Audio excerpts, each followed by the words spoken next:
In Israel, where I'm from, when we think about Hezbollah, we primarily think of a jihadist army which is at conflict with us for 4 decades, and due to its over 100,000 rockets, including precise ballistic missiles, is considered the biggest existential threat we face.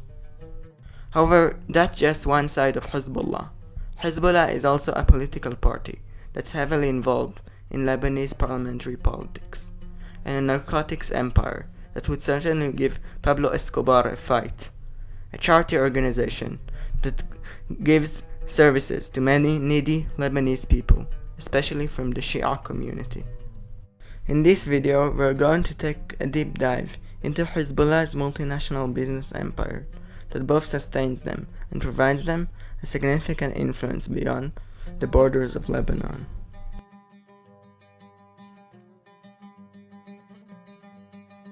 In Islam, taking intoxicating products such as alcohol and drugs is strictly forbidden.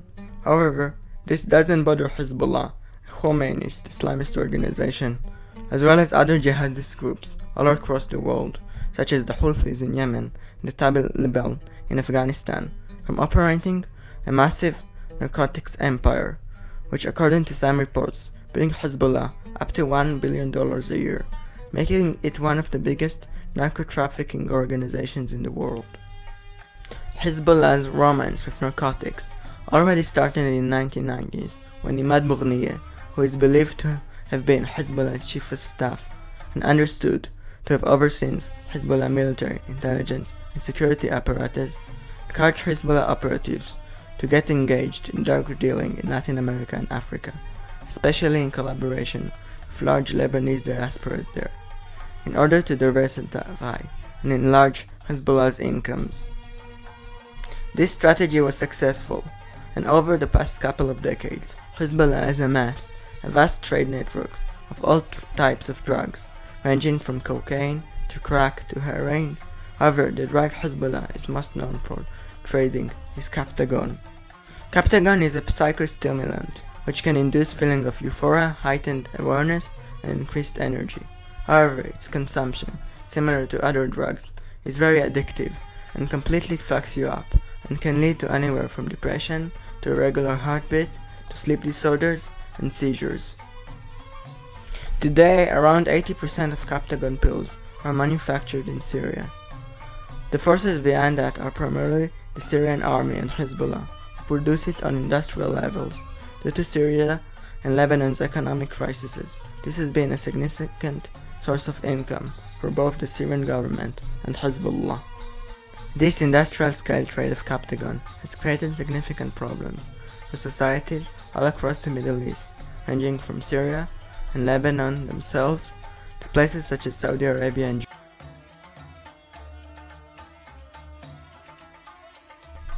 Another important and little-known aspect of Hezbollah is its finance system. First of all, there is its quasi-banking system, Al-Qard al-Hassan. Its purpose, as publicly stated, is to offer Islamic halal and interest-free finance services to people within Lebanon's Shia community. These loans are typically used for small businesses, medical expenses, weddings, and other personal expenses. The thing about Al-Qard al-Hassan is that it operates nearly completely independently of the Lebanese financial system, which made it immune to Lebanon's financial collapse in recent years. Also, its elusiveness and undergroundness made it immune to sanctions, which Hezbollah faced. Since Al-Qard al-Hassan operates outside of the traditional banking system, it can move funds without drawing attention from international banking system usual monetary mechanisms. This makes it challenging for international authorities to track and control Hezbollah's financial activities. This helps in another important sector in Hezbollah's finance, which is Hawala. Hawala is a method of transferring money used in Middle Eastern and African countries who don't have very well functioning financial system, in which money is transferred without being conventionally recorded. This type of transactions are purely based on trust and personal connections. Hezbollah uses systems like Hawala to transfer funds and evade international scrutiny and sanctions. This also helps with its extensive money laundering activities, which helps it in its criminal activities, such as drug cartelling, which we already talked about in this video.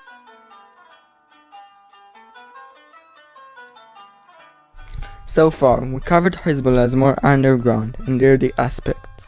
However, Hezbollah's business empire also has parts which are slightly more legitimate than making millions of people addicted to drugs. For example, in recent years, following Lebanon's severe economic crisis, Hezbollah has launched its own supermarket chain called El Sajjad. In this supermarket chain, products imported from Iran, Syria and Iraq are sold at prices which are up to 40% lower than usual prices in Lebanon due to subsidies by Hezbollah. This food retail company does actually help a lot of Lebanese people, especially from the Shiite community. However, it's also used to expand political power by Hezbollah. Another not well publicly known part of Hezbollah is its involvement in agriculture. For example, Hezbollah implemented several agricultural programs under the nickname Cultivate Your Land in order to produce agricultural products at the lowest cost and turn the society from consumer society into a productive society. Nasrallah, the leader of Hezbollah, announced these initiatives as a part of the agricultural jihad designed to cope with the current financial difficulties. Hezbollah also has a major media and television corporation called El Manar. Today, El Manar is one of the most important media stations in Lebanon and the Arab world, broadcasting 24/7 with technologically advanced technological tools in 4 different languages: English, Arabic, French, and Spanish. This media company is used to spread Hezbollah propaganda and political goals, which is why it is banned in many countries such as the US, France, Spain, and Germany. These examples I gave are just a few pieces in the puzzle. For example, Hezbollah is also involved in anywhere from pharmacies to telecommunication to construction.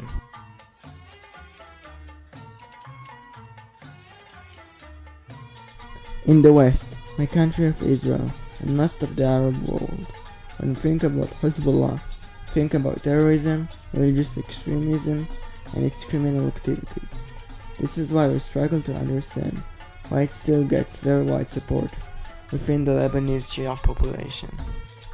That's because we aren't aware of what Hezbollah is. For many desperate Lebanese people who experience Hezbollah as the organization which gives their children education, puts food on their table, and gives them healthcare services.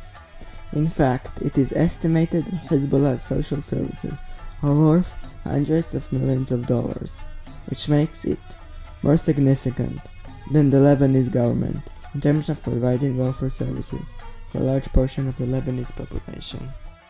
Hezbollah operates a network of private educational institutions in Lebanon, but they don't fall under a single umbrella name. These include, for example, the Mustafa schools, the Mahdi schools, the Murtada school complex, and the Emdad schools. For many families in the regions where these schools operate, they can provide a better alternative to often poorly funded and overcrowded public schools. In this education system, children are often indoctrinated into following Hezbollah's ideology and values. These include, for example, intensive anti-Semitic incitement and encouraging mobilization for Hezbollah's armed forces. Another important part of Hezbollah's social services is healthcare. Hezbollah operates a number of hospitals and clinics, which provide a wide range of services, from general medicine to more specialized treatments. These facilities often offer services at lower cost than other private hospitals, making them a vital healthcare provider for many people, especially in the poorer regions of Lebanon. This is also a part of the reason why Hezbollah often fights for the Ministry of Healthcare while forming government coalitions in Lebanon, because it wants to make sure its services are still sustained even if money from Iran is endangered due to sanctions.